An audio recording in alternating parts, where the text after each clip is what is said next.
बिस्मिल्लाहिर्रहमानिर्रहीम, अस्सलाम वालेकुम रहमतुल्लाहि व बरकातुहू। सबसे पहले दुरूद व सलाम नबी पाक सल्लल्लाहु अलैहि वसल्लम की ज़ात पर और उनकी आल पर। नाज़रीन, आप लोगों को पता है कि जैसे मेरी सीरीज़ चल रही है, यहाँ पर इस वक्त हम लोग बात कर रहे थे कि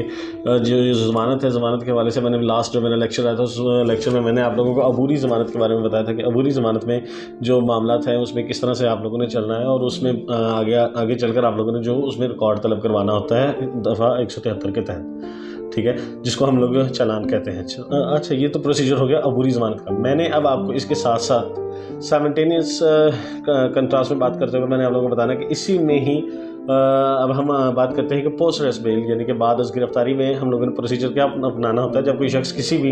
जुर्म में गिरफ्तार हो जाता है तो पुलिस जो होती है वो ड्यूटी बाउंड होती है कि वो 24 घंटे के अंदर अंदर उसको अपने जो इलाका मजिस्ट्रेट है वहाँ पर पेश करती है, जिस भी थाने में मुकदमा दर्ज हुआ होता है। तो सूरत हाल आप लोगों ने ये देखनी होती है कि जब आप लोग या आपका कोई बंदा या जैसे भी है वट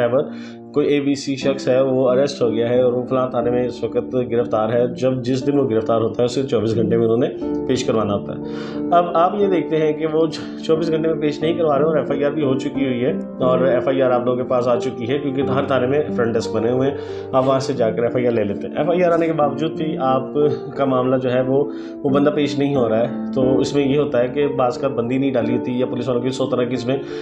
प्रोसीजरल उनकी पार्ट्स होती हैं, जिसको मैं अभी फ़िलहाल डिस्कस नहीं करना चाहता, वो एक अलग टॉपिक है। तो इसमें आपने ये देखना होता है कि जब आप थाने जाते हैं और जाकर देखते हैं कि बंदा अभी तक पेश नहीं किया, 24 घंटे हो चुके हैं, तो फिर आप अदालत में जाते हैं और जाकर वहाँ पर एक पिटीशन दायर कर देते हैं, जिसमें आप बैलफ जो है अपने बंदे को बरामद करवाते हैं, क्योंकि पुलिस जो है वो अपने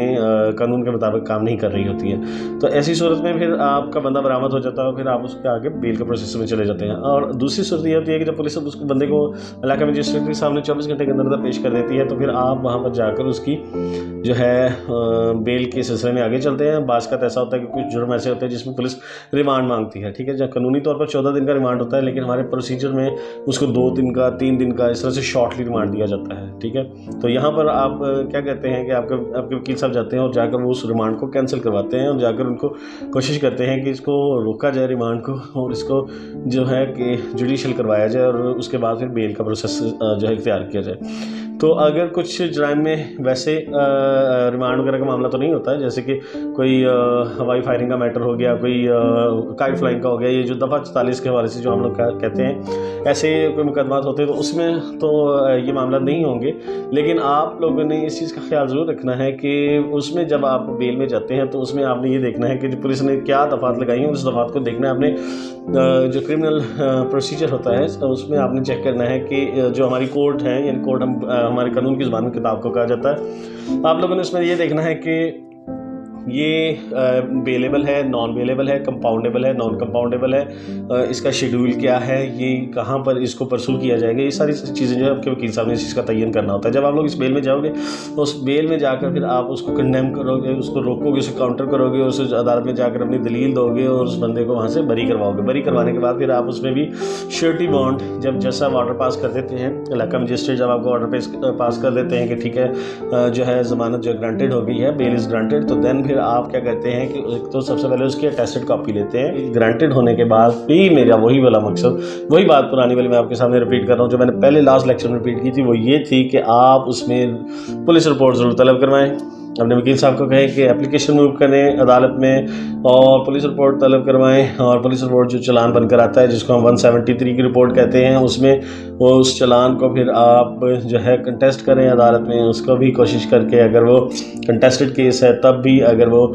1 साइडेड है तब भी आपने उस केस को ख़त्म करवाना है, वाइंड अप करवाना है। जब वो वाइंड अप हो जाए तो फिर आप समझें, फिर आप उसकी अटेस्टेड कॉपी लें और वो अटेस्टेड कॉपी अपने पास रखें। हमेशा याद रखें कि अदालत का कोई भी डॉक्यूमेंट हो तो उसकी मुसद्दका नकल ज़रूर लिया करें। मुसद्दका नकल के बगैर आप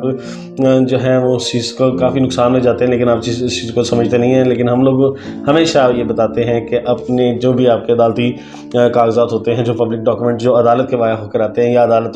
का जो हुक्मनामे होते हैं, उनकी हमेशा मुसद्दका नकल लिया करें। बस ये आप लोगों से छोटी सी बातें जो मैं आप लोगों से शेयर करता रहता हूँ। इसके अलावा मेरी इस सीरीज़ में जो मैं मैंने आप लोगों के साथ शुरू की हुई है सीरीज़ में। आगे चलकर लेजेंडरी लॉयर्स जो हैं, बहुत सारे चेहरे ऐसे हैं जो इंशाल्लाह ताला मेरे साथ यहाँ ज्वाइन करेंगे और आप लोगों के साथ अपना इल्म शेयर करेंगे और इंशाल्लाह ताला इस सिलसिले को हम आगे बढ़ाते रहेंगे। लेकिन मैं फिर बार आपसे यही गुजारिश करूँगा कि मुझे आप लोगों का फीडबैक भी चाहिए, आप लोगों की सपोर्ट भी चाहिए और मुझे कमेंट ज़रूर कीजिएगा, अपनी राय का इजहार ज़रूर कीजिएगा, मेरे चैनल को लाइक कीजिएगा, सब्सक्राइब कीजिएगा, शेयर कीजिएगा। इंशाल्लाह ताला आपसे मुलाकात फिर होगी दोबारा। अस्सलाम वालेकुम व रहमतुल्लाहि व बरकातहू।